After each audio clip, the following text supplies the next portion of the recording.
Parties prepared for closing argument? People prepared. You may proceed. May I move the question? Depends on where you want to put it, but yes, you may go. That's all right. Thank you. They say that a lawyer who represents himself in a court of law has a fool for a client. A SovCit or a frauditor who represents themselves in a court of law has a crackhead for a client.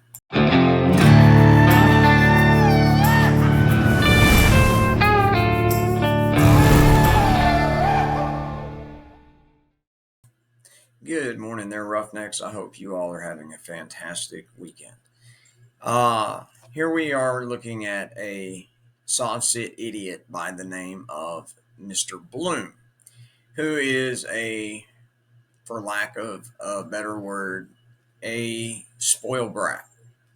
And he's in front of Judge Simpson, and actually he is in the middle of his own jury trial. And the trial is actually complete, save closing arguments from the prosecution and the defense attorney, and then the jury deliberation. But our good American patriot here is going to get up in the middle of this and just storm off out of the courtroom. I'm a little just disappointed in Judge Simpson, and that's not something that I get to say a whole lot, that he was not a little bit more hammer-fisted in his response to this incredibly unacceptable court behavior. Anyway, enjoy, folks. And thank you to all of our subscribers and to all of our Roughnecks. Please bring friends. Have a good one. Good afternoon. When we started this morning, I let everyone know what I expected the evidence would show. Started talking about that Rocky Isley was a nurse working in the jail. And on that date, the defendant was incarcerated in the jail. Talked about how we were going to hear from different witnesses about the defendant reporting to experience a medical emergency. Heard from 3 different witnesses. First, from Officer Naveen, talked about how that was his assignment that day. The defendant had been upset that. He talked about how he was upset even earlier in the day. He understood that the defendant was upset about something that had happened before Officer Naveen had even gotten there that day. We heard that he cannot ignore anyone's request for a medical because Officer Naveen, Officer Tweedale, and Nurse Rocky Isley have a responsibility to make sure that the people in the jail are safe. That's their job. The corrections officers are there to make sure that the folks who are in the jail are okay. They don't make the decisions about who goes there. That's 100% correct. All right. The corrections officers, sometimes they're called jailers, sometimes they're called cage kickers. But at the end of the day, they don't make decisions as to what is going to go on in the jail. And ultimately, one of their main responsibilities is to provide for the safety of the inmates, whether it be a jail, whether it be a prison. It's still ultimately the same responsibility. Effectively, they're babysitters. Officer Naveen is talking about how he checks every 15 minutes, make sure the people that are in his cell block are okay. He talks about how he makes sure Mr. Bloom is okay. Nurse Rocky tells you about how it's his responsibility when someone says they're experiencing a medical emergency. He doesn't care how old they are. He doesn't think something's more or less likely based on their age. He doesn't think something's more or less likely based on who they are. He is there to make sure they are okay. Officer Tweedale is the one who speaks to the defendant and says to him and gets him to calm down enough to be medically evaluated. Why? Because it's his job. That's his job. He's got to find a way to communicate with each person to help them. Nurse Rocky, I'm sure everyone has experienced a nurse who made you feel safe, who made you feel cared for and listened to. And Officer Tweedale, when this is going to go down and he knows that Mr. Bloom has been upset and he knows that Mr. Bloom has been agitated. Agitated. You mean a SovCit is throwing a temper tantrum because they didn't get their way? Shocking. He told you how he levels his hand above the food slot door just in case. Why would you do that? Just in case. But the only person out of these four men who didn't care about the safety of another person was the defendant. You're going to get jury instructions in a few minutes that display for you and educate you that the law does not allow sympathy nor prejudice to influence when you are making this decision. So what you're saying is the jury is going to render their decision based on the facts presented at the case, not because the defendant spent $1,400 to his guru to give him case law that doesn't exist. You should not be prejudiced against the defendant because he was incarcerated. Nor should you be sympathetic to him because he was incarcerated. The law requires an examination of the facts. And the facts are simple. The facts are the defendant was in the jail in Washtenaw County. The facts are that the defendant said he was having a medical emergency. The facts are that earlier in that day, he'd been very upset. He was not allowed to get out of his cell.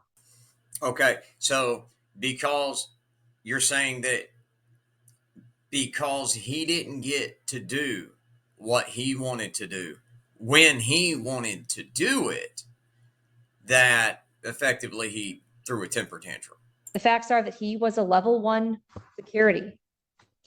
The facts are that he had to be medically evaluated through his food slot. And the facts are that when he was being medically evaluated, he yanked his arm back in that food slot, and that slammed Rocky Isley into his wall, or into his door, rather. But I will tell you that you've seen a video,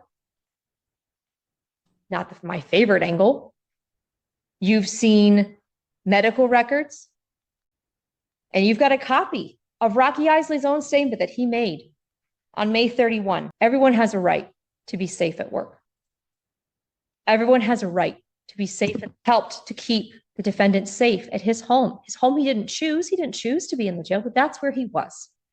Each of those men told you how they made a choice to keep him safe, despite his behavior, despite his influence. Stop for a moment. I'm sorry, I apologize. Mr. Take the jury, please. I'm so sorry, Your Honor. No, it's not you. It's not you. Take the jury, please. All right. Game on. Ms. Lundy, everybody may be seated. And I apologize for interrupting you in the middle of closing. I'm The terribly. behavior from him, from Mr. Bloom, I am not going to have in terms of his gestures, his noise and everything, particularly behind Ms. Lundy's back.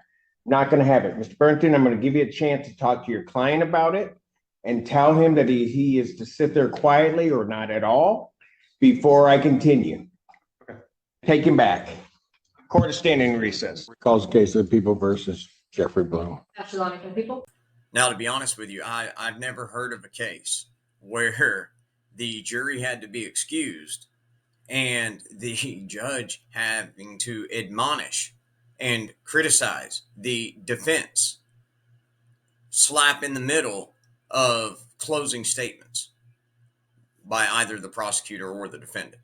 Good afternoon, Mayor Sam Bernstein with and on behalf of Mr. Bloom. And as I've apprised counsel, during the course of the trial, Mr. Bloom, I don't know, and I'm going to assume that at least for these purposes that you weren't doing it intentionally. There have been comments which I could hear all the way up here, and I'm sure the jury could hear it during the course of these proceedings. That then, when Ms. Lundy got up to give her closing argument, there were additional comments.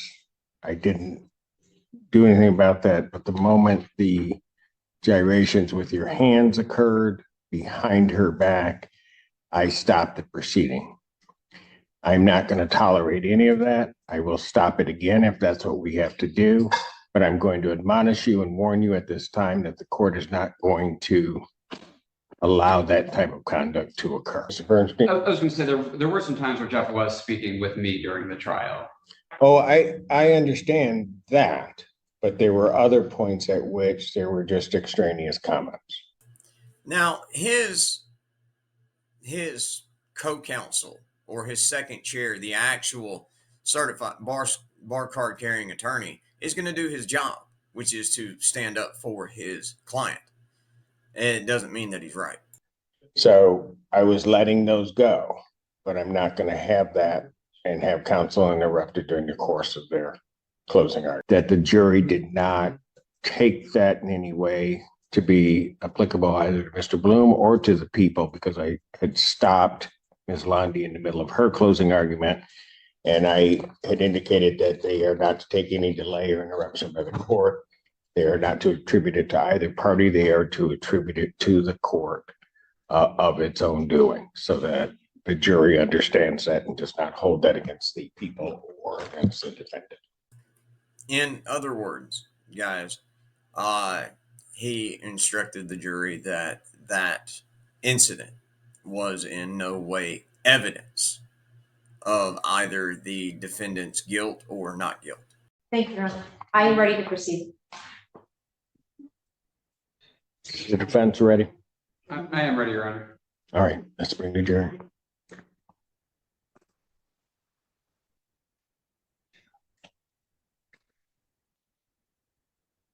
What is going on? All right. Go ahead. Right there, you saw what the defendant did. If for whatever reason you are the defendant in a criminal trial, don't do that. Thank you.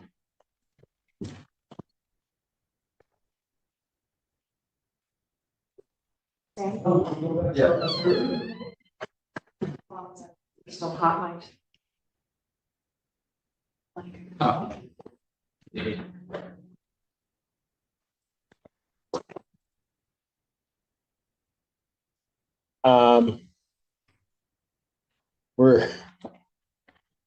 Is he ready to what's pardon? I don't think he wants.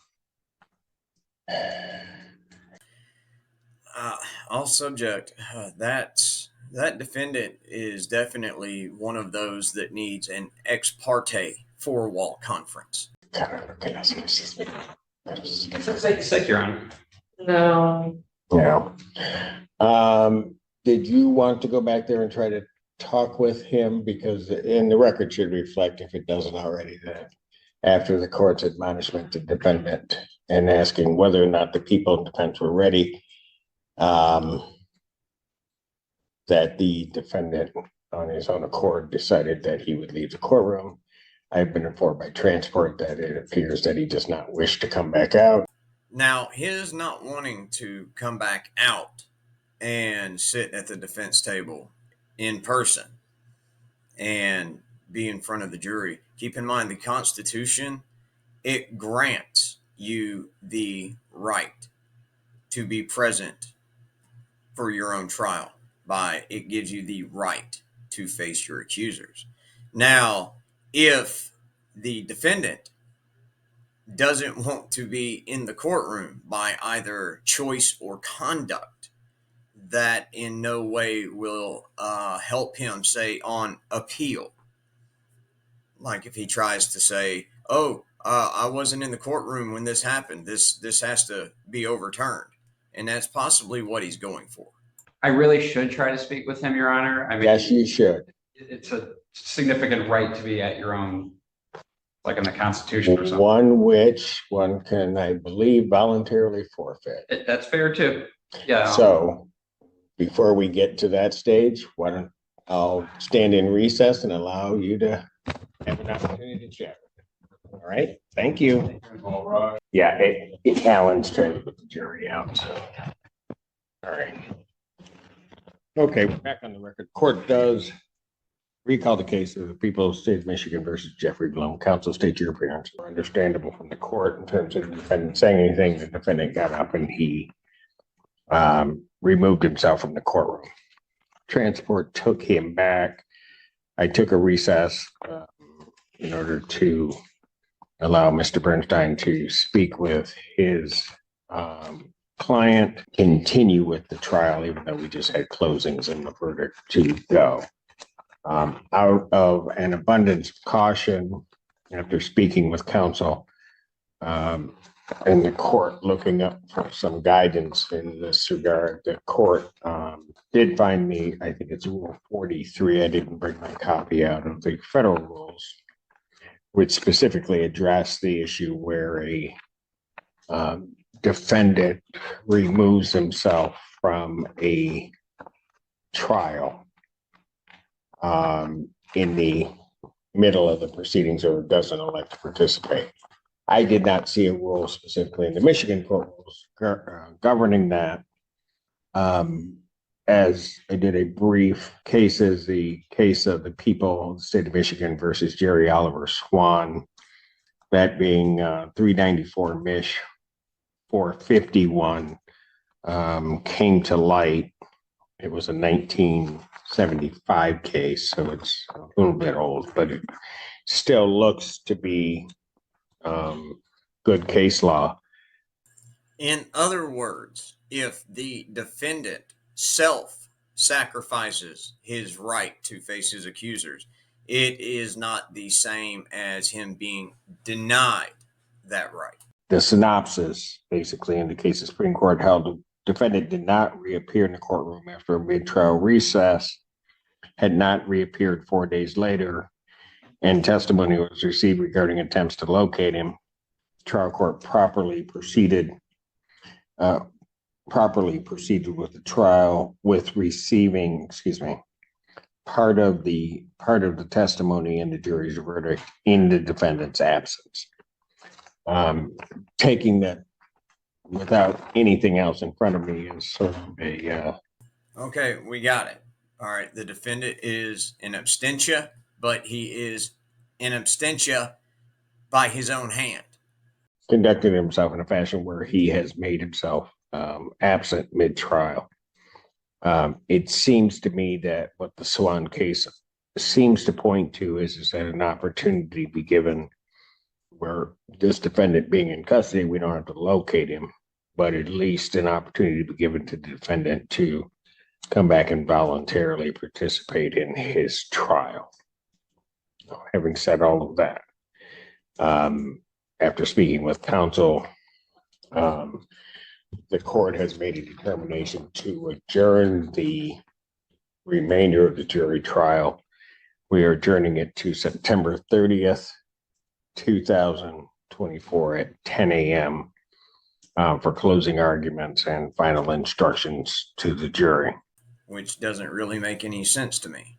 No testimony is going to be given on either side from the prosecution or the defense. They are literally only closing arguments and jury deliberation and determination away.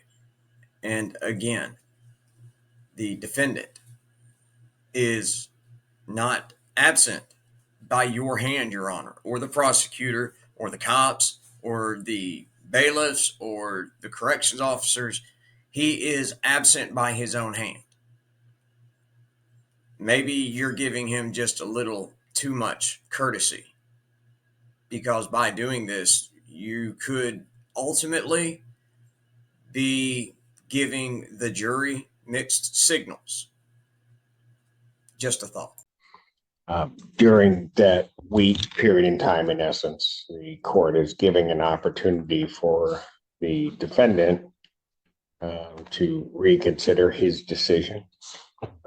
Also to allow his counsel to potentially have a conversation with the defendant as to what may be those implications, the implications of him having removed himself from the proceedings. But I think in fairness, and since they are monumental and rights that the defendant would be forsaking in terms of leaving his trial. But again, that forsaking is by his hand, not yours, Judge. The court thinks that it would be prudent for the court to do so. That was long, however. Either counsel have anything to add or to say contrary to what the court has indicated on the record? Nothing contrary, Your Honor. Neither for me, Your Honor. All right. Very good. And I do appreciate both counsel being patient as the court was trying to wade through this, and also. So you're giving the defense a pat on the back and a thank you because he was patient. It's his client that's being a jackass. I should, don't go off yet. I should also know one other thing. The people had requested that I give to the jury an instruction to not talk to anybody, same instruction that I'd given them during the opening statement, but just to reiterate that to them. And the initial thought was to bring them back out, give them that instruction, and then have them go. And I think it was correctly pointed out that Mr. Bloom not being present here may send some signal to the jury. Well, Your Honor, you can't unring a bell. And again, this was by the defendant's hand, the defendant's choice. No one put a gun to his head and made him get up out of that chair and leave in the middle of the court.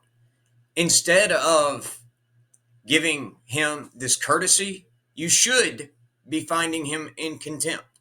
And I'm sorry, I'm the biggest fan of Judge Simpson. I truly am. And I am a huge fan of the Constitution and jurisprudence in our country. But this is absolutely ridiculous. This is the problem that we have in our criminal justice system right now, is that we have, as a society, given up smacking them in the hand when they reach for something they shouldn't be. I assured counsel after they had indicated that they trusted the court to give that instruction to the jury. I did do so. They each acknowledged that they understood that instruction before leaving. So Thank you, Audra. That's accurate. People wanted to be sure that they very understand that those not talking to people and all those risks do continue during this adjournment. I appreciate that. Thank you. yeah, thank you, folks. I think that's it. 14As. And again, folks, this has actually got my curiosity going. So I am going to go do a little diving and see what became of this ultimately. And I want to learn a little bit more about this defendant because I think this is absolutely ridiculous. Anyway, there, boy and girl roughnecks, it's Wrangler. I'm out of here. I love y'all. Have a good one.